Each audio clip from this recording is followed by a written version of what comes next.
ওরে ওরে বাপরে, এটা কি হইতেছে রে? এই বাড়ি থেকে ভূত আছে নাকি?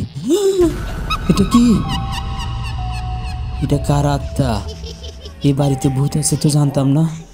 নতুন চাকরিতে আইসা কোন বিপদে পড়লাম। জানটা নাকি চলে যায়। এটা কে? এই তুমি কে?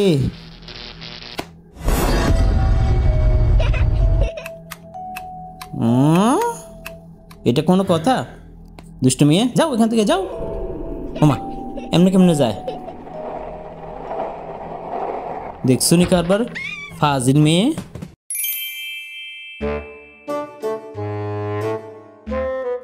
এ মেয়ে, আমার ব্যাগ ধরেন কেন? আমার ব্যাগ কিলো কই? আমি কেমন মনে হয় ভিতরে রাখি আইছি। গেছে গেছে, এই তো ব্যাগ। তুই সারাদিন খুঁজলো ব্যাগ পাইতি না।